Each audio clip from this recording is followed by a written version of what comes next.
अच्छा, कभी सोचा है कि भारतीय लोकतंत्र की असली बुनियाद क्या है? क्या ये सिर्फ वोट डालना है? नहीं, बिल्कुल नहीं। ये उससे कहीं ज्यादा गहरी बात है। सोचिए, ये एक तरह की ढाल है, एक शील्ड जो हर नागरिक को सरकार की बेहिसाब ताकत से बचाती है। और इसी ढाल को हम कहते हैं हमारे मौलिक अधिकार। वो अधिकार जो असल में हमारे संविधान की जान है, उसकी आत्मा है। तो चलिए इस पूरी बात को परत दर परत समझते हैं। सबसे पहले देखेंगे कि ये अधिकार असल में हैं क्या। फिर उन 6 खंभों को जानेंगे जिन पर हमारा लोकतंत्र खड़ा है, खासकर समानता और स्वतंत्रता के अधिकारों पर गौर करेंगे। और ये भी देखेंगे कि इन अधिकारों का असली रक्षक कौन है। और आखिर में अधिकार और हमारे कर्तव्यों के बीच का जो बैलेंस है उसे भी समझेंगे। तो चलिए सबसे पहले और सबसे जरूरी सवाल से ही शुरू करते हैं। आखिर ये मौलिक अधिकार हैं क्या चीज? देखिए, सीधी सरल भाषा में कहें तो ये वो बेसिक ह्यूमन राइट्स हैं जिनकी गारंटी खुद भारत का संविधान हर नागरिक को देता है। और ये कोई खोखले वादे नहीं हैं। मतलब अगर सरकार या कोई और इन अधिकारों को छीनने की कोशिश करता है तो हम सीधे कोर्ट जाकर अपना हक मांग सकते हैं। ये कानूनी तौर पर लागू होते हैं। इनकी अहमियत का अंदाजा आप इसी बात से लगा सकते हैं कि इन्हें भारत का मैग्ना कार्टा भी कहा जाता है। अब ये मैग्ना कार्टा इतिहास का वो मशहूर दस्तावेज था जिसने पहली बार किसी राजा की ताकत पर लगाम लगाई थी। बिल्कुल उसी तरह हमारे मौलिक अधिकार ये पक्का करते हैं कि सरकार कभी तानाशाह न बन जाए और हर नागरिक की आज़ादी हमेशा हमेशा सुरक्षित रहे। अच्छा, अब जब हम ये समझ गए हैं कि ये होते क्या हैं, तो आइए उन 6 पिलर्स को देखते हैं जिन पर हमारे लोकतंत्र की पूरी इमारत टिकी हुई है। तो आज की तारीख में हमारे पास 6 मौलिक अधिकार हैं। लेकिन यहाँ एक मजेदार बात है। पता है, पहले ये 7 हुआ करते थे। जी हाँ, 7। 1978 में संपत्ति के अधिकार को इस खास लिस्ट से हटा दिया गया। अब वो एक मौलिक अधिकार नहीं, बल्कि एक कानूनी अधिकार है। फर्क ये है कि सरकार जरूरी काम के लिए किसी की संपत्ति ले तो सकती है, पर उसे कानून के हिसाब से पूरा मुआवजा देना ही होगा। ये हैं वो 6 अधिकार जो हमें और आपको ताकत देते हैं।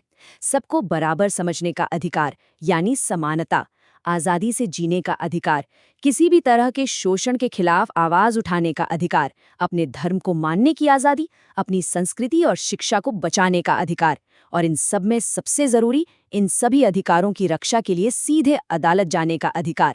चलिए इनमें से कुछ को थोड़ा और करीब से देखते हैं।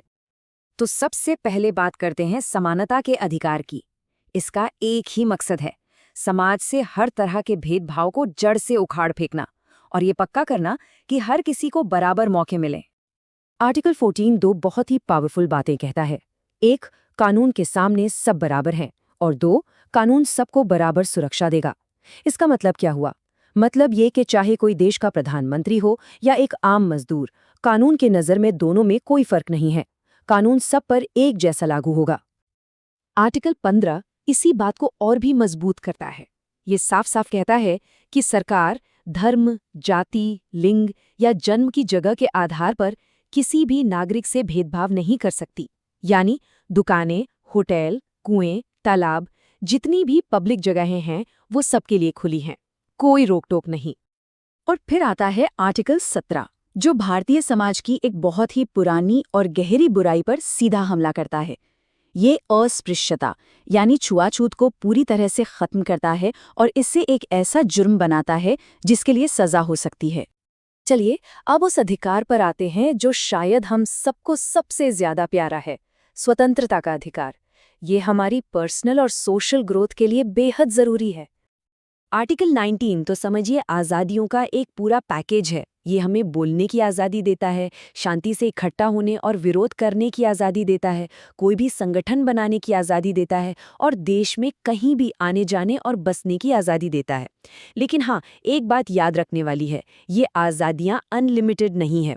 देश की सुरक्षा और पब्लिक ऑर्डर के लिए सरकार इन पर वाजिब मतलब रीजनेबल रोक लगा सकती है। और देखिए, यही तो है आर्टिकल 19 की असली ताकत, बोलने की, लिखने की और अपने आइडियाज को बिना डरे दुनिया के सामने रखने की आज़ादी। यही वो चीज़ है जो किसी भी डेमोक्रेसी को, किसी भी लोकतंत्र को जिंदा रखती है। इसके बिना लोकतंत्र बस नाम का रह जाता है। और अब आर्टिकल 21, इसे पर्सनल लिबर्टी यानी व्यक्तिगत स्वतंत्रता की नींव माना जाता है। सुप्रीम कोर्ट ने तो समय के साथ इसके मायने को और भी बड़ा बना दिया है। आज इसमें सिर्फ सांस लेने का अधिकार नहीं है, बल्कि इज्जत के साथ जीने का अधिकार, प्राइवेसी का अधिकार और एक साफ सुथरे माहौल का अधिकार भी शामिल है। ठीक है, तो हमने अधिकारों के बारे में तो जान लिया, लेकिन सोचिए अगर कोई इन अधिकारों को हमसे छीनने की कोशिश करे तो क्या होगा? यहीं पर सीन में आता है वो अधिकार जो बाकी सभी अधिकारों को असलियत बनाता है। खुद डॉक्टर B.R. अम्बेडकर ने आर्टिकल 32 को संविधान का दिल और आत्मा कहा था। अब सवाल यह है कि क्यों? ऐसा क्या खास है इसमें? क्योंकि यही वो एक अधिकार है जो बाकी सारे अधिकारों में जान डालता है। ये हर नागरिक को एक जबरदस्त ताकत देता है। ताकत इस बात की कि अगर किसी के भी मौलिक अधिकारों पर कोई आंच आए तो वो सीधा देश की सबसे बड़ी अदालत यानी सुप्रीम कोर्ट का दरवाजा खटखटा सकता है। और ये सिर्फ एक वादा नहीं है, ये एक असली टूल है, एक हथियार है। इसके तहत अदालतें कुछ खास तरह के ऑर्डर जारी कर सकती हैं जिन्हें रिट्स कहते हैं। जैसे अगर किसी को गैर कानूनी तरीके से पकड़ लिया गया है तो कोर्ट हेबियस कॉर्पस रिट जारी करके उसे तुरंत पेश करने का हुक्म दे सकती है। ये पक्का करता है कि हमारे अधिकार सिर्फ कागज पर न रहें बल्कि असल जिंदगी में भी सुरक्षित रहें। चलिए अब जरा बड़ी पिक्चर देखते हैं, समझते हैं कि ये अधिकार हमारे कर्तव्यों और संविधान के दूसरे सिद्धांतों के साथ कैसे तालमेल बिठाते हैं। यहाँ एक बहुत जरूरी फर्क समझना होगा। मौलिक अधिकार वो हैं जिनके लिए हम कोर्ट जा सकते हैं, वो जस्टिशिएबल हैं। लेकिन संविधान में डायरेक्टिव प्रिंसिपल्स यानी नीति निदेशक सिद्धांत भी हैं जो सरकार को अच्छी नीतियां बनाने के लिए गाइड करते हैं।